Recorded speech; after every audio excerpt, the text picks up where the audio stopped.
Alright, so hello everybody, and welcome to episode 86 of the Project Spark SparkCast. Joining me today is everybody in the community who's there watching in chat. Now, I had a guest lined up, but a last minute result of their hectic schedule, they couldn't join me. So today, it is you and us, and I. Fantastic start. Alright, so we're going over the top 50 creators in Project Spark, and this is going to be ordered by their most downloads. And that's not the best way to go about this, but it is the most orderly way, and it'll be the first way we go through this. Next week we will go through creators are 50 through 100, and then cleaning up any ones that were amazing creators but didn't make the top 50 to the 100 list. So starting this is actually going to be a little bit controversial, where I want to thank Lucid Stew for putting together the list of creators by download how many downloads they have for the creations. So thank you again, Lucid Stew. But the first creator, the one who had by far the most, is Anti-Ren, who had 350,000 downloads across all of his levels. He is probably best known for Link's Adventure, which has 200,000 downloads, which is one level that has more downloads than any other creator has. Well, let me make sure I'm saying that truth. Yep. That one level has more than any other creator has across all of their levels combined. So that's a lot. And there's a reason for that. For those who were around through the beginning of beta, they know that his level was featured pretty much indefinitely throughout the... Well, not indefinitely, but it was featured throughout the entirety of the beta program. So that was like 8 months of being featured. So of course you're going to get more downloads, and more downloads beget more downloads. If people say, that level has a ton of downloads, I'm going to check it out. But he started actually with a level that was called Barrel Smash, which was actually pretty fun, where it was just you're a barrel and you're smashing through stuff and you're trying not to fall in the water. He also did a rendition of Boom Blocks, but again, he was most known for Link's Adventure.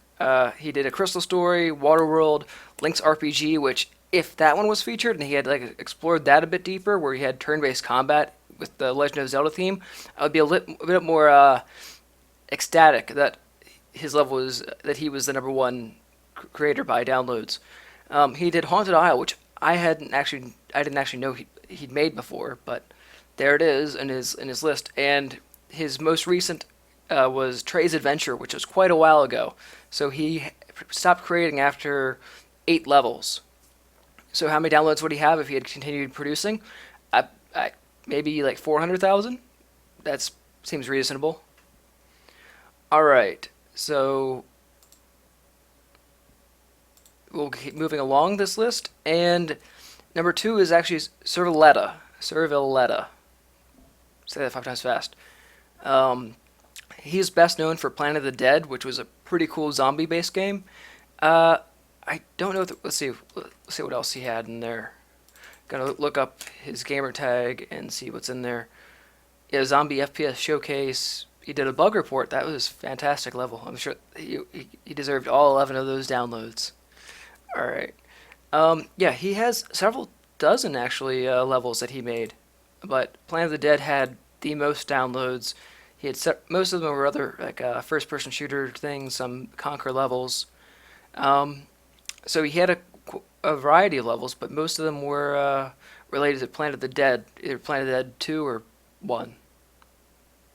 I know Planet of the Dead 2 was featured for quite a while, and I know Thomas really liked that. I think that was actually created when I was in studio, was it? Yeah, about 7 months ago. So there we go. That was number 2. And number 3 is a little bit of a surprise for most people, where they don't realize that who Eddie Witos is. He has almost 200,000 downloads, and they're mostly levels based on Super Mario World, where he makes pretty reasonable attempts at making Super Mario World inside of Project Spark, where the visuals are pretty close. Even did a Super Mario map, which ain't bad. Let's see, where am I clicking things here? Alright, so moving along, I guess this one would be the first person I would put in there as someone in line to be called one of the top creators of Project Spark. In line that you could make the argument he is the best, and this is Wirt Andrew 2, or just Wirt as most of us know him. So way back when, his first level was Cottontail, and that was featured forever in beta. And it was even he actually deleted this by mistake, and because it was such a popular level, they went in through the back end and restored it, which they wouldn't do for most people, but because this was this was pre-Link's Adventure, the level to be featured. He also made Eye of Sauron, which was nice to show off at PAX East when we were showing that off. He made a helicopter shooter kit, a simple task, Victoria Mishaps, Steampunk Gallery, a marble game creator, Phylax, which had, if I remember correctly, they had like some cool screen changes between levels, between scenes, of course, Orbit 32, which was the precursor to his Game Jam entry, with a lot of a cast of creators to go with him. Secret Box, Marble Race, Monkey Island Showcase, The Nether, Lord of the Rings. Oh, he made Minas Tirith in Project Spark because that was inspired by someone making Minas Tirith inside of Minecraft, so he thought we can do that in Spark, and he did. Right up against the prop count, if I remember correctly, back then, which was about half of what it is now, if not a quarter. He made In Search Of for an animated movie type thing for a Game Jam a while back. Conqueror's Other Bad Day, which was a release candidate from the Conquer. Why did I use those phrasings? No, it was one of the first Conquer levels that was released because we worked with them with the props a week ahead of time so they could have Conquer related stuff in the featured feed prior to the day of Conquer's release. What else is in there? He made a Cottontail Adventure 2, made a 2D version of it. Genesis, which was a survival horror type adventure game. But again, the one he was most known for was, his big success, latest one, was the developer's Game Jam entry, which he won with his team, Orbit 32 Resilience, which was a third-person twin stick shooter-ish game, and it's one of those things you really want to check out. All right, so going on to the next creator, another creator who was in the line to be considered one of the top creators, if not the top creator of Project Spark, Ian Elrod, who pretty much all of his levels were hits. I can't think of any of them that weren't worth playing. The very, very early one was Arcade Racer, which got shown off a lot. He also made a competitive tower builder, made a flower tower defense game that was kind of similar to Plants vs. Zombies, if I remember correctly. No, I think I'm misremembering that. I think it was just a standard tower defense game. But what he really started to stand out from the pack was with Castles and Catapults, where he had AI built in, and that was super early, so that was amazing. But speaking of amazing, he had Ultimate Frisbee, which blew our minds at the time, and again, still did. To me, the one I've played of his that was the best was Off-Road Racing, where you had to build a track through a modular track system, and it was made out of terrain, so you could copy and paste terrain. It was really neat. He made a twin-stick shooter called Gigatank, and most recently he made a Quake 3 arena game, and I'm told it's amazing, but I have not played it yet. So check it out. It's Q3DM7, if anyone wants to check that one out. Alright, so moving along. The next one is actually, my understanding is he actually worked for either Team Dakota or for Microsoft, and he made Pinball Raid. That's Born to Kill. I'm pretty sure he was a Team Dakota member, but that was never publicized. I'm pretty sure it is. I can't be sure, but I'm pretty sure he was. He actually has a Carl's side quest as well, in addition to his Pinball Raid and Pinball Raid 2. If anybody could tell me the difference between Pinball Raid and Pinball Raid 2, other than the screenshot, that'd be amazing. Because one of them's in winter, the other one isn't the default forest biome. But when you actually play Pinball Raid 2, it's just same thing, right? I don't know. I think maybe there's some differences, but I'm not aware of them, clearly, because I'm asking what anybody else can remember.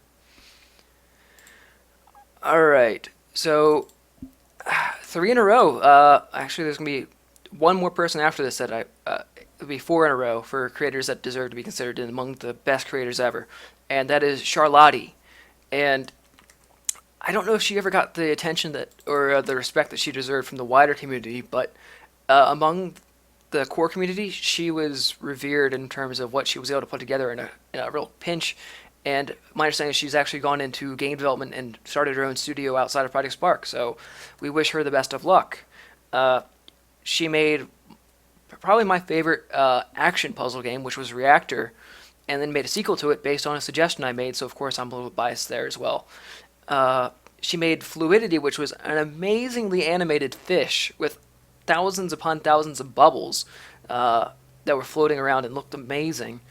And I was shocked that she didn't win or place higher in the 10 by 40 contest. I thought she was gave the Find the Forest a real run for its money. She also made a game called what was it called? Conquer's Save Our SOS Adventure, along with Ercil Demal, who many of you will know made what's it called X-Zero, along with Abra. So I'm getting all those names mixed in there right now. She also made Rustic Race Kart and another one of my favorites, Because You Died. This was part of a mini jam that I ran, and it far surpassed anything I was expecting from that mini jam, where you play a side-scroller survival type game, and you die a lot, and it counts how many times you die, and every time you die, you get a little robot that tells you that something changed because you died. And you dying is the fault of it, hence Because You Died. All right. And I'm sorry for going so fast through her stuff, but I just looked at the clock and we're losing a lot of it.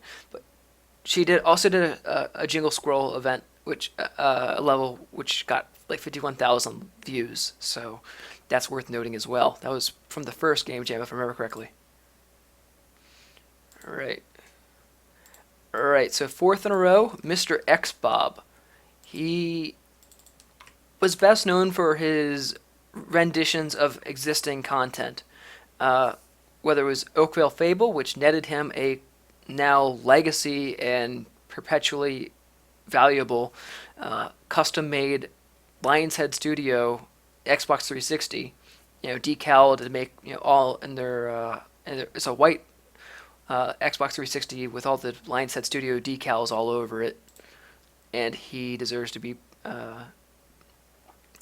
very proud about that. And it'll be on eBay for like $10,000 in a few months, I'm sure. And then he made Little Big Planet. I believe that was part of the release package. I believe he made that to be featured at release. I can't remember. I believe that's when it came out. But it was basically a Little Big Planet. Oh, of course, I can't pronounce it. You can't pronounce the spelling of it differently, but it was, yeah. So had all the Microsoft Studio versions of all the popular characters that you couldn't have in the PlayStation version of sorts. But I believe his biggest triumph was the Great Mighty Pooh, which was part of the Conquer release, and people were celebrating that he got it so close to the original gameplay just for that one level. He did have a level that I didn't know existed, where it was called Downpour Alpha, and it only got 26 downloads, but it got a perfect 10 rating. So, I don't know. So, Mr. X-Bob did not create many levels, but what he did create were super popular levels. And it makes you wonder what would happen if he had stuck to it a little bit closer. Would the other people even be in the discussion of making the top creators list? And I think they would, but I was just, making it a little more fancy. All right, the other one is Yeet. The next one is Yss, YSSS. I believe he was a Japanese creator, and he made a level called Magical Induction. That was his most popular. And what else did he make? Dead Typing, where you have to type in the letters quickly enough in order before they go in order to kill the zombies as they're coming towards you. So Magical Induction was a puzzle type game, action puzzle type game. Uh, and his first game jam entry, I remember watching that on the stream where you have a goblins and you must get them across a gap above the water, and by using like a blower and bumper things for them to jump on, and keeping them from being swatted down by a giant yeti in the sea. So pretty nice stuff out of him. What was it? Oh, it was the Magical Induction being a feature that got him the majority of his downloads. He also had something called Cube Jump, which I don't remember off the top of my head, but that had 15,000 downloads. And Pro Basket Cabbage Ball, which I don't remember, but I guess it's something basketball related. At least I hope so. All right. And next is another international Mr. X Bob. Well, most of these people a lot of these people are international actually, but Rodrigo Bezzi, hailing from Brazil. Zil. All right. Um, he recently produced, along with some others, Spark Olympics, which are a bunch of athletic themed levels put together to uh, mesh in with the old NES like track and field type games, but of course they're Olympic related instead of simply track and field. He made a Metroid 2 remake, which was pretty nice for back in its day. He made a pretty cool looking basketball court and a myriad of other things. So he can explain why that explains why he was able to rack up over 100,000 downloads. And going to somebody who's actually in chat right now, let's see if I can pronounce this name correctly. Ghost. Sorry, I'm just teasing you. 757, who created one of my favorite levels inside of Project Spark. It was part of a game jam, and it would have placed very highly if it wasn't for a technicality that caused it to be knocked down the ranks, I guess is one way of putting it nicely. With Day and Night, or is it Night and Day? I want to say it. So it's Day and Night. And it was an amazing side-scroller adventure game where you could switch between the two characters that had different complementary abilities to solve the puzzles as you get through the game. And, it was almost ahead of its time, and it was under-promoted, I guess, is the best way I can put it, where even as it was part of the game jam, it deserved more attention than it got. If anything was to be featured for multiple months, it should have been that game. That's just me being biased and liking side-scrollers. And he also made a really cool AI-based twin-stick arena game where you had teams of both your team and the opposing teams, and you had to invade each other's bases, which were in near proximity to each other. And it was just a bunch of mayhem, of course. It's called Twin-Stick Mayhem, so of course it is. And he was one of the final creators on this list to have broken the 100,000 downloads, and deservedly so. He also made a Conquer level that it didn't get as much as I thought it did. Ultimate Spark Brawler that did well. A Great Space Race, and his biggest download total one, and maybe his top rated one, even though it wasn't better than Day and Night or Night and Day. Sorry, keep messing that one up. But Path of the Apprentice, which had a really good nice screenshot. It was a really good early attempt, and I believe it was his first level. So I guess that was a good sign of things to come from him. All right. Moving on to... This is going to be a little bit of a controversial one, where many people see what he did, and let's just get into it. All right, he made Swordman, and this is Juno 5027. And Swordman is divisive in that it was one of the most popular and most highest rated levels ever made in Spark. It was incredibly simple. So in Swordman and Conquer, you just run around your sword and you start doing a whirlwind-like attack to kill a bunch of goblins for reasons. And it has a really nice control scheme, and it has a really nice tutorial aspect of just showing you the controls in a nice, easy to understand way, in a little bit more effort than most games would go into.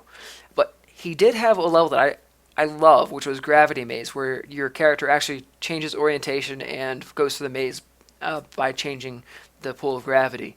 He also had an interesting game jam entry, which was Rope Bow. Uh, that was actually his first creation, according to what was still uploaded. So that's not a bad shot at a first level. I remember seeing that on the stream, and they were like, "Wow, this is not what we were expecting," and that's great. All right. All right, next on the list is an interesting so the first person to be under 100,000 on this list is Resonant Grasso, and he is best known for making Sheep vs. Games, which was a series of games inside of a single game, all related to sheep in some way, where it's your sheep instead of a frog going across the street, or it's your sheep instead of Pac-Man. So those are sort of things. But it was a really awesome game that had great comedy in there as well. So it deserved way more than 6,000 downloads. It's actually its least downloaded level, except for his most recent one. But that was like his best one. His other ones are like Five Nights at Friday's clones, which I remember his were actually okay relative to, as far as like Five Nights at Friday's clones go. They were fine, and they got tons of download because of the recognition to the Five Nights at Friday's franchise. But Sheep vs. Games was my favorite by far of his creations, and if I were to give all 90,000 of his downloads to that level, I would. Alright, where am I here? Alright. And the next one is an old favorite, an oldie but a goodie. This was done in the beta. Let's see if I can find the window here for anything else that I'm missing. Alright, so Crisco. I believe this is... No, okay. Yeah. Crisco, his best level was Pixel Run, where you had those pixelated soldiers walk from one side of the screen to the other. And that netted him like half of all his downloads, which was like 50,000 for Pixel Run. And you leveled up your soldiers and just increase their skill levels, and you get to choose if you want archers, do you want mages, do you want the soldiers you upgraded, how do you want them to be upgraded. But his game jam entry was also really good, and this would probably make a great mobile game, where it was 100 balls, where you got 100 balls in a funnel, and you release those balls from that funnel on command, and got to get them into a cup as it passed by underneath the funnel.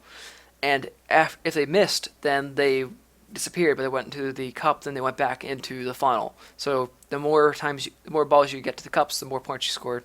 That seems like it would be a good mobile game addition. He had several other, about 10 other levels or so that were not as successful. He did a Rubik's Cube, which was, I remember, was that from the 10 by 40 jam? I can't remember. But it was a functional Rubik's Cube, which was coding-wise pretty impressive. Alright, catching my breath here. Next on the list is Rodian Woozy, who made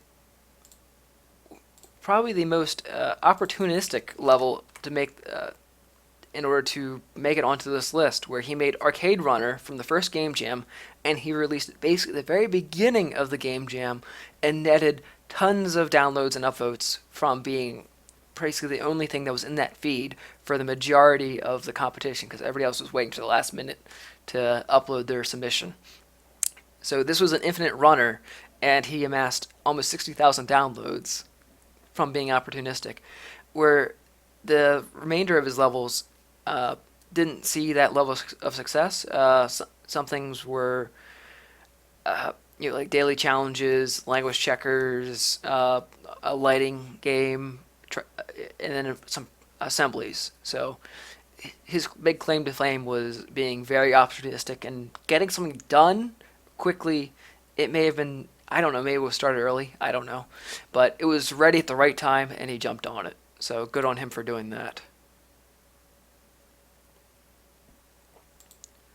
Alright, so next on the list is... this guy's going to be interesting to explain.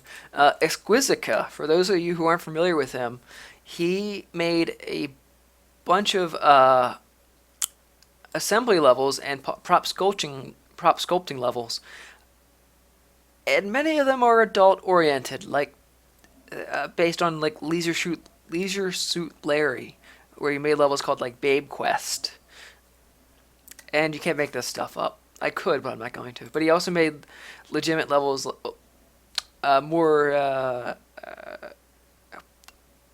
safer work levels. Let's put it like Conqueror's Little Sister, or a replica of the Lake Town from The Hobbit.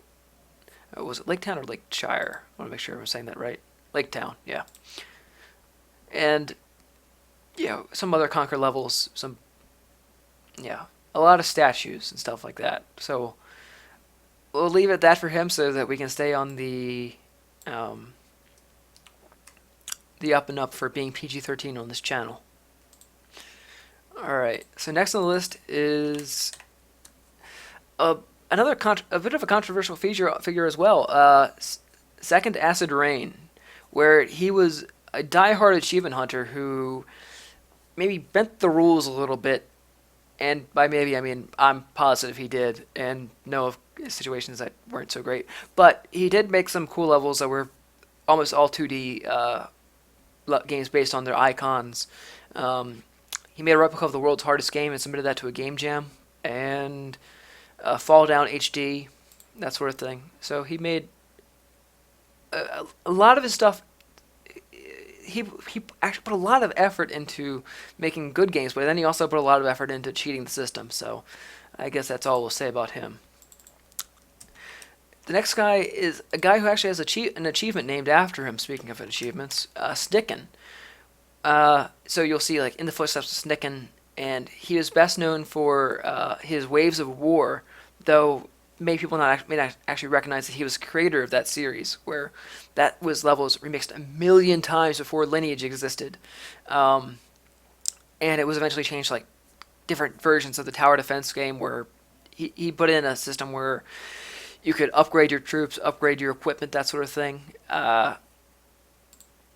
and it just snowballed. Like as more people downloaded it, more people edited it, and then more people downloaded those edits. So he could have had many more downloads than he actually does, but they were distributed across a bunch of remixes, and this was back when remixes were not kept track of. All right, and that was pretty much. He made also an early Pac-Man game. The next person on this list was tweeted at us as a suggestion for who might be the greatest creator in Project Spark, and that was Spawn9. I believe that's how you pronounce it, even though it's an 8 in the word 9. I don't know, it's Europe. He only made 2 levels, but they were wildly popular. One of them even made it on the Game Informer and GameStop and a bunch of other Destructoid, those types of websites, where he made a trailer for his game RT, which was a Spark version of sorts of PT, a Silent Hill game that was never released. And he used Nicolas Cage in the trailer, because Nicolas Cage makes everything better and much more professional. Because, bees, and I'm a vampire, that really draws in the critics, and they love it. And then for his Game Jam entry, Aetern Deus, it nearly won the thing. It nearly won. I was there watching the results as they came in, because I was the person tabulating the results, and it was in first place for a long time before something just unseated it at the last minute, and like one person's votes changed the order of the top 3 entries in the Game Jam. And that person wasn't doing anything screwy, it was just the way the chips fell. They were all really close, so one person's opinion ended up being the final straw that changed that cascade. But Aetern Deus was a 3D implementation of Tetris of sorts, and it was amazing, and it was too bad he didn't make the full thing. And my understanding is the last, however many months, last year maybe, he's been working on a Conquer Remastered that was a parody of a bunch of different games, but featuring Conquer, of course, and he hasn't released it yet. I don't know if he fell off the wagon or what, but we hope that he can actually produce it, and we can all play it when it's out. or at least just release what you have and let us see, because it does us no good to not know what you did, because you'd made great stuff. And if he had made more stuff, I would have easily, no doubt, had him in the conversation for the top creator ever in Project Spark, and he still might be, but only 2 levels is hard to what's the word I'm looking for? It starts with an R. Rationalize. There we go. Next is a creator who loved Star Wars and creating Star Wars replica stuff, and he's best known for his Republic Knight series, and that is Chaos B. And I guess that's all the releases. Like, most of the stuff is Star Wars related, and it was really well done. Like, he has a Star Wars awesome assemblies, logos, and what have you. And his most successful download one was Republic Knight 2? Was it Republic Knight 1? Episode 2, yeah. And so that's how he amassed almost 70,000 downloads. And I think he is the guy that will show off that the best thing you can do for your game is create a good screenshot to lure people in. I'm not saying he wasn't a great creator, just that's the best way to lure people in, legitimately, without resorting to any kind of sneaky tricks. Next on the list is somebody who has made the list of the top 25 creators in Project Spark, or top 20 creations in Project Spark, as of after release. The video that they made not too long ago. Danny Boy 3600. Yeah, let's put it that way. He was the person who was responsible for the horror movie rides, along with a few other parody type levels. Like, he made a Cartman, something about Obama, because why not? But most of what he's known for is the horror movie rides. Alright, moving right along. Another really classic creator who missed his chance at fame because of lack of lineage, and that is Stilkier Jaws, who made the Wipeout game that I'm sure everybody here has played because it has 64,000 plays, and it had a high rating. It was remixed 1,000,000 times, so nobody knew who the original creator was. And again, how many downloads would he have gotten if he had lineage to pump all of those downloads of the remixes back into his level? I don't know, but it probably would have been a lot. But it was a really well done level early on, so we got to show that off at what's it called? Not Gamescom, San Diego Comic-Con, because they're all cons. Yeah. The next creator, Holy Light Rider, who won a game. He was a Game Jam winner, and he created a few other awesome levels, but abruptly had to stop creating due to a loss in the family, and we wish him and his family the best through a trying time.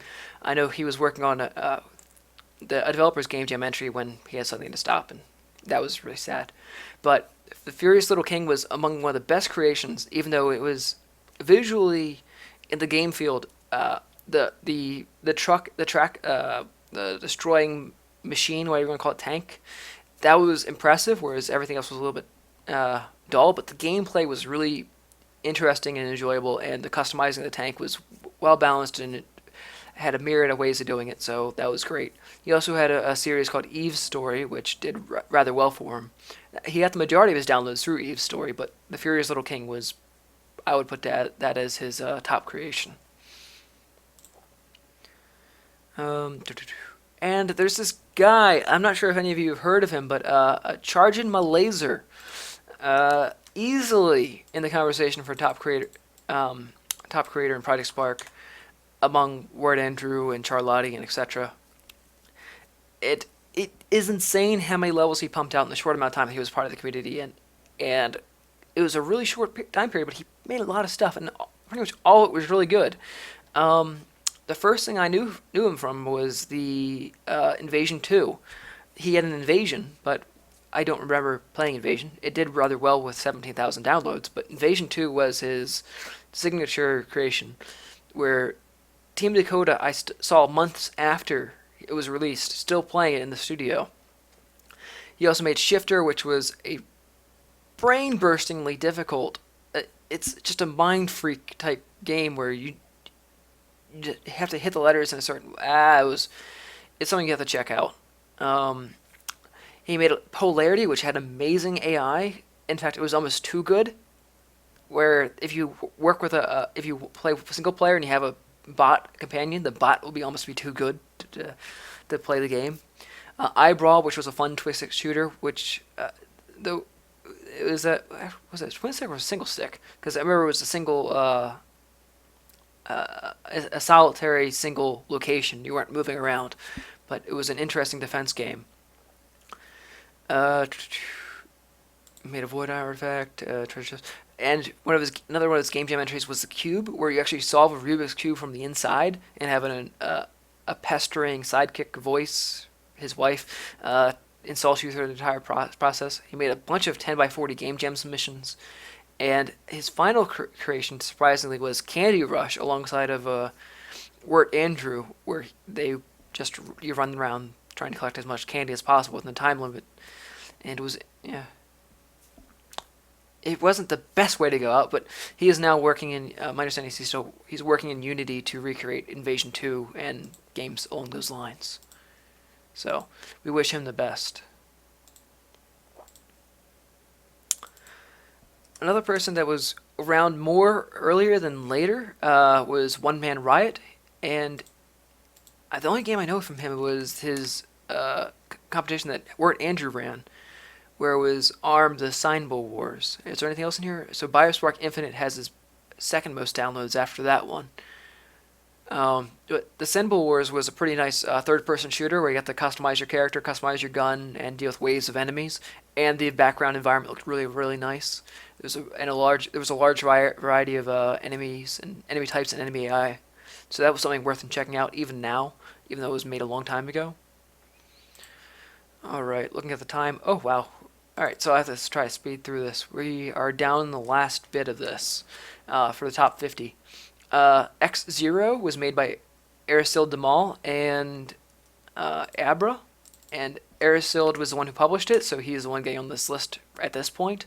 As mentioned before, he also made Conquer SOS Adventure, which was the on-rails shooter with Charlotte. And early on, he was one of the, founding members of the community, where he was one of the early admins of .org, and eventually the co-owner of .org as well. And he was one of the more helpful members of the community, where he would work on his own projects, but he spent most of his time helping other people with their stuff. And as a result, he doesn't have a lot of downloads to show for his own things, but he made amazing modular designs.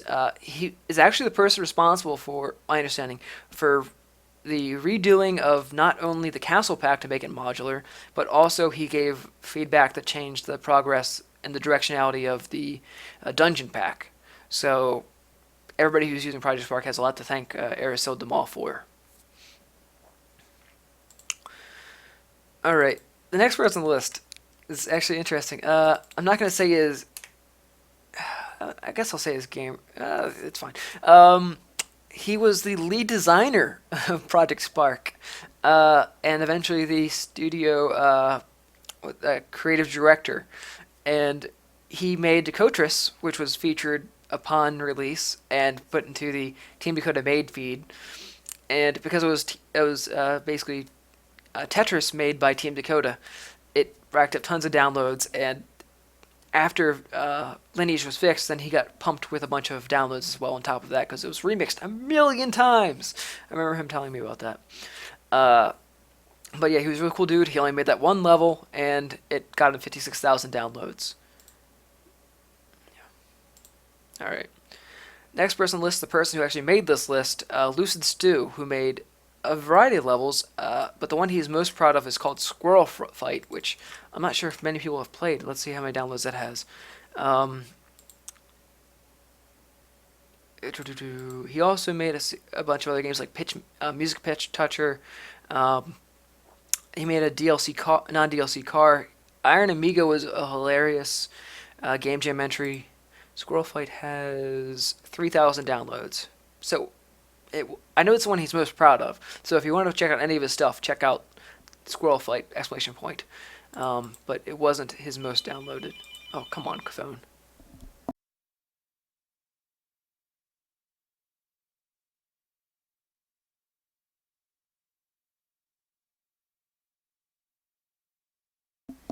Okay, so we're back. That was fun. We'll move on with the list from now on. All right. So another community fixture was KMK Hunter, who really grew as a creator. Whereas at the very early on, he wasn't much of a coder, but eventually he became one of the better coders in the community, if only through brute force and understanding along the way. Um, he made a multiplayer game that's worth considering among the top 100 levels of Project Spark, which was Block Party. Unfortunately, it can't be played single player, but it can be looked at single player and messed around with. So, I'm hoping I'm not thinking about the wrong game. I really do. But if I remember correctly, that was that. Um, but his other game jam entry was In a Moment, which was amazing. It recorded the character's 3D actions and movements and used that to solve puzzles throughout the game. It was a little bit short, but it was very memorable, and it didn't get enough attention with only 2,000 some downloads, but it was amazing. Um, his most downloaded level was a thriller, based on Michael Jackson thing. Uh, the next person on the list is Vold Guy, and I don't know who he is or. He just made a ton of Conquer levels of, I'm guessing, questionable quality because the screenshots just don't look great. I'm not gonna say anything bad about him, but he figured out that people like Conquer. All right. So Captain Pocky is next, and he made a bunch of, similar to the previous person, a few Halo games. Oh no, just one. No, just one Halo game, and that one Halo game really drove his numbers way high up. And if I remember correctly, that was a pretty decent pretty decent take at Halo, third person, if I think. The next person on the list is Henrino Cerros.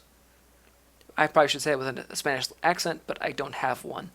Um, his most popular creation was some Lord of the Rings type stuff. Middle Earth, yeah. Survivor Z. He made a series on that. Um, some assemblies and Hogwarts. His Hogwarts level has like almost 20,000, 15,000 downloads. So, yeah. And this is a little surprising to have another really great creator this far down the list. An Average Recon. He has several great levels, but for some they didn't catch on to get enough downloads to warrant a higher placement on this list.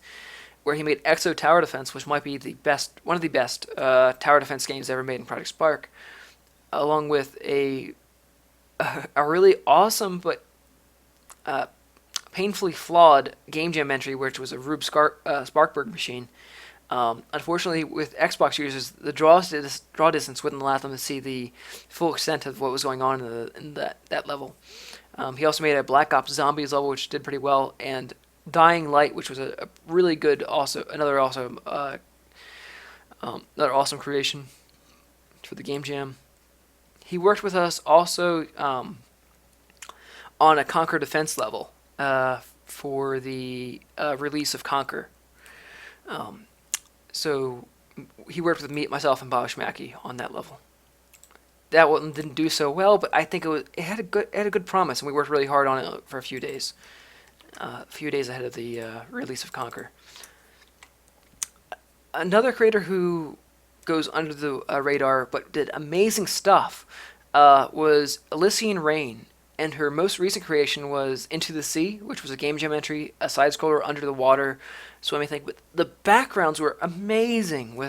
She used terrain tinting to make the terrain look like coral reefs, and had really cool control of the character and nice mechanics that were it was a pretty difficult game because you tended to die a lot, but it was really nicely done. She was also working on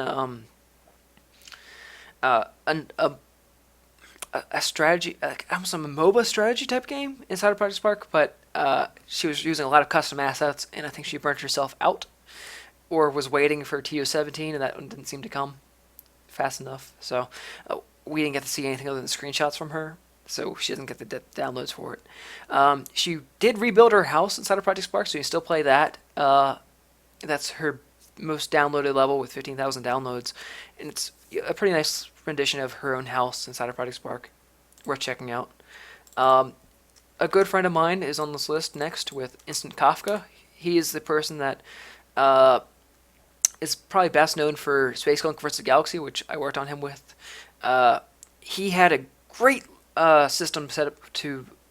When I started working with him on that Game Jam level, he had the code written out for it, mostly. And he had the great intro, but he didn't have a level design for it, so I came and helped him with that. Also created some characters and assemblies and stuff like that. But the intro was amazing, and I thought, I'm going to help him doing this because I don't want that to be spoiled by what his weakness was, the actual level design and aesthetics from that perspective. But he also made a Flappy Bird clone, which surprisingly didn't get like 50 million downloads. I would have thought that would happen. But his best level, in my opinion, was Electron Flow, and the most recent version is V2.5, where it's a lot like the classic Flash games where you connect pipes and have it, when they're all connected correctly, then you get to progress to the next level. And it's randomly generated, and it's fantastic. It's one of the more impressive coding feats I've seen in Project Spark. He also had an interesting 10x40 creation geometry, which turned people into sheeps, because why not? Long-standing community member and all-around great guy, and wish him the best. Next person on the list, Agent Blade. I haven't actually... he has a level that made it onto the top 25 creations of Project Spark, but I haven't played it, which is Mini Soccer Extreme 2.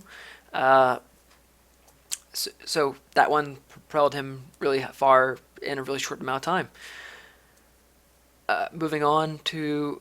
This next person has only 2 levels to their credit, I believe. As far as once he's released. Let me check that. Yes. So, Alankayo Aura. He made Zelda Majora's Mask and Pokemon Red and Blue. I have played neither of them, I admit. But they both have about 25,000 downloads. So they're and they have really nice screenshots. So maybe there's something of value inside of them. Don Esgioni, he made Jenga, which was another early creation in Project Spark where you actually play with physics, so you recreate Jenga.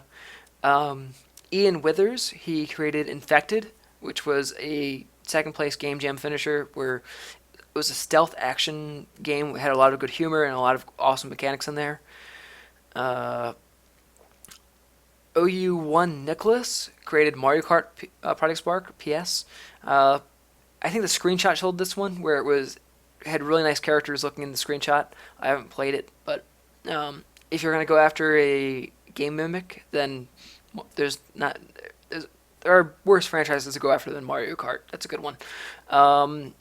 Another person that's far down the list, but probably in consideration for creation, one of the best creators in Project Spark, and that's Defco7T. And he always had the visual chops, but over time he learned a little bit more about coding, where he started with Super 16 Plus, which was amazing, blew everybody out of the water. Anybody else who was doing pixel art, they looked nothing like this, and it was amazing. To this day, one of my favorite levels in Project Spark. He updated it fairly recently and has a bit more to it now than it did originally, but it has 31,000 downloads and it deserves all of them. I don't remember seeing it. He has a level called Enchanted Tree, and I didn't see that before, and it looks like nobody else did either because it was like less than 100 downloads. He made a Let's Get Primitive level for the first Game Jam, and I believe he lost because he didn't use a primitive object as a character, as the player. He had a character instead of a primitive object, and he was in the primitive category. But that level blew the competition out of the water as well, and he deserved a win for that. It's a shame he didn't, but I guess they were putting more emphasis on the primitive than on the let's get. I don't know, but it was fantastic. Then it was a while before he got his next level, which was Omniforce, which was a brilliant rendition. It was brilliant. It was fantastic. It was amazing. Okay, so it was all these great things. It used amazing lighting. It had simple gameplay, but that is really what you need in order to focus on the environment. And the camera was fantastic. I think he actually made this level just to show off how this cool camera he made. And I keep saying but check it out if you haven't already. It's gorgeous. It plays simple enough, but you'll be able to get it and enjoy it for what it is. His follow-up to that was Lightcast, which was basically a more or less, I guess the best way of putting it is a screensaver inside of Project Spark, showing off the power of lighting and the creative use of some props. In that level, I learned just how awesome the Conquer biome rocks are, the windy biome rocks. And his final creation is actually the winner of the arcade category of the Game Jam, the developer's Game Jam, most recent one. One Time Hero that he created along with Zeefels. And it was another amazing step forward in terms of what can be done in Project Spark, where he made a modern biome that looked nothing like anything else that anybody else had made before. And not only that, but he adapted what he was doing. He changed what he was doing throughout the level, so it looks different from the beginning to the end. It's fantastic. Check it out. Worth seeing. Alright, gonna speed through these last few ones. I don't want to, but I have to. Alright, Master Gamer made Project Computer. He also worked on, what's that one, Saber Star with the other guy, Ninu Chu. She was a fixture in the community. She inspired Team Dakota early on while she was with us. She made Remembrance, which was a Game Jam level that did amazingly well. I believe that won. I believe it's won the first Game Jam. She made Conquer's Whack Off. She made Stuff and Things. Lily Pond. What was the name of it? Lily Pond Valley? What was it?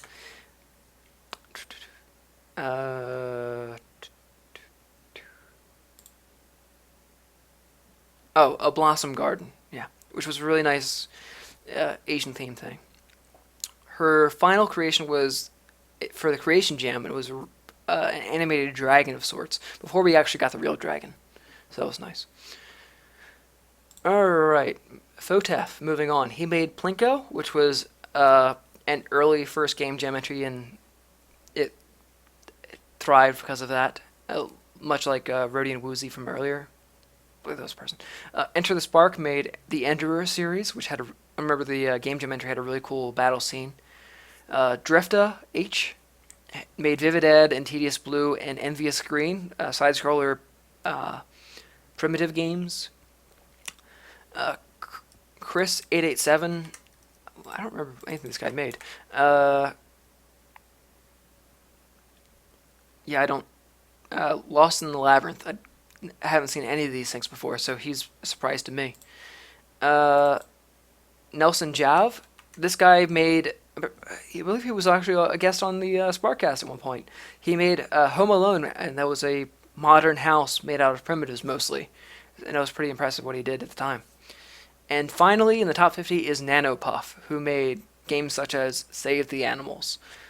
Alright, so that completes this first week of going through the top creators inside of Project Spark. And hopefully next week we'll have somebody to discuss this stuff with. But next week we will be going through creators 50 through 100 and going over any other creators that were great creators but haven't made the download cut. So if there's anybody that you think that should be on the list and talked about next week, feel free to tweet me at SparkCast or at the SparkCast. Let's see what this thing is. at @Spark_cast. Yeah, there we go. And I will look over those suggestions. I know that there were several suggestions that were tweeted at us, and we covered, I believe, all of them inside of this top 50 episode.